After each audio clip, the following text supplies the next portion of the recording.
fólico para su desarrollo, su crecimiento, su reproducción. Algunos, ahora sí volviendo un poquito al espectro antibacteriano, algunos de estas bacterias pues podemos encontrar Streptococcus pyogenes, que son un Streptococcus pneumoniae, o algunas cepas de Bacillus anthracis, Haemophilus influenzae, Haemophilus ducreyi, entre algunas otras, como también Vibrio cholerae, Yersinia pestis, Nocardia, Salmonella, Klebsiella granulomatis, entre algunas otras que son susceptibles a este tipo de fármacos. Pero hay otras que no son susceptibles a este tipo de fármacos, a las sulfamidas, como lo que son Pasteurella tularensis, lo que es Leptospiras, lo que es Borrelia, lo que son amibas, y sobre todo pues lo que son los virus en sí. Algunos, conforme han pasado el tiempo, algunos microorganismos, algunas bacterias han ido generando lo que es una cierta resistencia, como lo son los estafilococos, los enterobacterias, las pseudomonas, la shigella, los streptococos, la E. coli. Más sin embargo, estudios recientes pues nos informan que, o nos dan a conocer más bien, que este tipo de bacterias, algunas ya han vuelto a ser susceptibles, ya dejaron de ser resistentes a lo que es sulfonamidas o sulfamidas, como queramos llamarle. Entonces, ya con esto vamos logrando un avance de evitar que estas bacterias sigan siendo resistentes, y vamos haciéndolas un poquito susceptibles hoy en día. Pero, ¿por qué se daba la resistencia? La resistencia muchas veces de este tipo de bacterias que veíamos anteriormente, pues se debía a una sobreproducción de pava, tal y como pasaba con el Staphylococcus aureus. También podía haber una alteración de la enzima que se utiliza pava, que no vemos aquí en el cuadro que les presenté, pero hay unas enzimas que, como todo ciclo, actúan para formar o para unir pava, más que nada. Además de que podía deberse también una mayor capacidad para inactivar o destruir el fármaco por medio de la bacteria, es decir, la bacteria se hacía resistente porque mejoraba sus defensas contra este tipo de fármacos, y pues entonces las inactivaba o totalmente las destruía. O la tercera era que formaba una vía alterna de síntesis para pava. Ya no se iba directamente, como veíamos en el cuadro anterior. Entonces buscaba otras formas para seguir produciendo y seguir dañando y seguirse reproduciendo, en lo cual nos traía pues grandes problemas. Entonces, ahora, pues, ¿cómo podemos evitar la resistencia? La resistencia que podría llegar a generar alguna bacteria. Pues, comenzando con un tratamiento lo más rápido posible para este tipo de bacterias, y hacer un examen para ver exactamente qué bacteria tiene y encontrar el tratamiento adecuado y oportuno. Además, podemos utilizar sulfamidas únicamente en cepas que sean sensibles, en cepas que veíamos anteriormente, porque si no vamos a ir generando una resistencia. Además, una administración de dosis adecuada, y si los podemos combinar con otros quimioterápicos es mucho mejor. Así evitamos mayormente lo que es la resistencia o la generación de una probable resistencia. Ahora veamos algunas características farmacocinéticas pues generales de este tipo de fármacos. Entre ellas pues vemos lo que es la absorción. Vemos que su absorción es rápida por medio de la vía oral, excepto, como veremos más adelante, en algunos usos especiales, por ejemplo para tratamiento de quemaduras. Entonces esa es la única excepción. Las demás, su absorción es rápida por la vía oral. Del 70 al 100%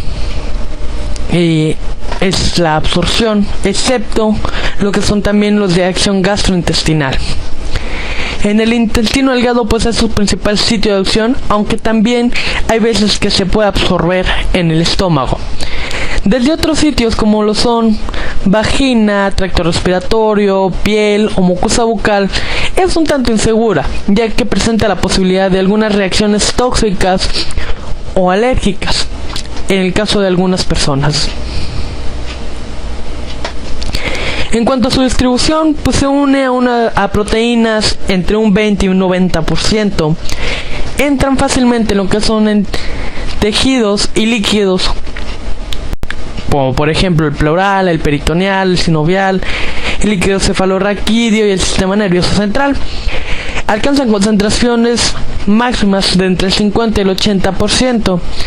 Pasan fácilmente a lo que es a través de la placenta, por lo que pueden producir efectos tóxicos en el feto. Su metabolismo pues es principalmente hepático. Es mayor por acetilación que por oxidación ese tipo de fármacos. El producto de esta acetilación pues carece de actividad antibacteriana, pero lo que tiene es un gran potencial tóxico. Si son menos solubles, van a contribuir mucho a lo que es el desarrollo de cristaluria y algunas complicaciones renales. Por lo general, deben de alcanzar una concentración de 8 a 12 miligramos de la droga. Del fármaco debe estar en esta concentración libre en sangre por cada decilitro. En cuanto a su excreción, pues las solubles se excretan rápidamente por filtración glomerular.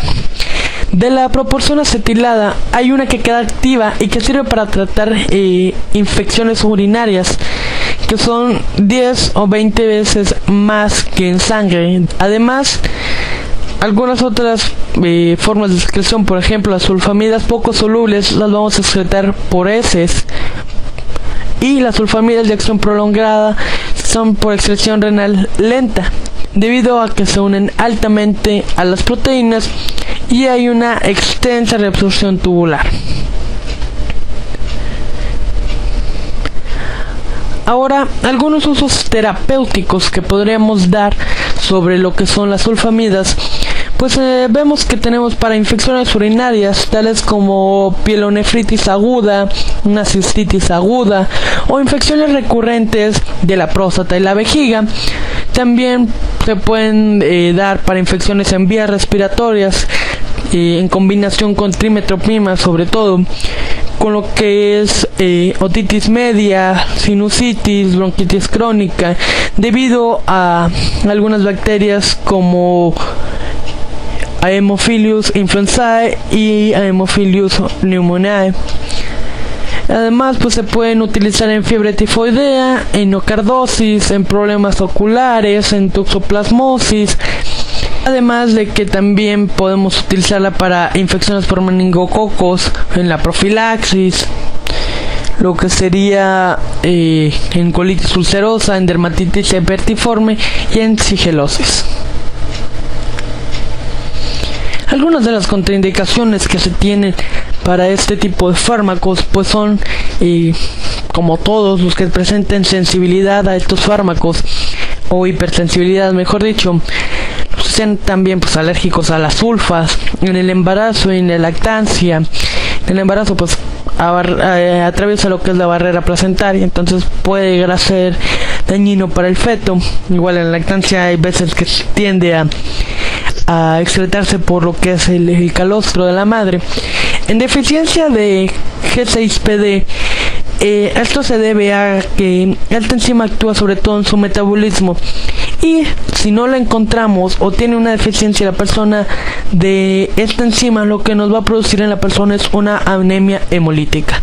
Entonces por eso está contraindicado en deficiencia de esta enzima, además de insuficiencia hepática por el metabolismo, en porfiria y en insuficiencia renal. Y debemos de hacer hincapié en que necesitamos forzosamente el sistema inmune normal para poder atacar ya bien a las bacterias. Algunos efectos adversos de este tipo de fármacos pues son la fotosensibilidad, el prurito, la urticaria, el edema, el hinchazón articular, la fiebre, las petequias, el cansancio, ictericia de vez en cuando y hematuria. Aquí los tenemos en un orden pues desde el que más se presenta, el que muchas veces se presenta, hasta el que menos se presenta. Entonces démonos una idea de cuáles son los efectos, posibles efectos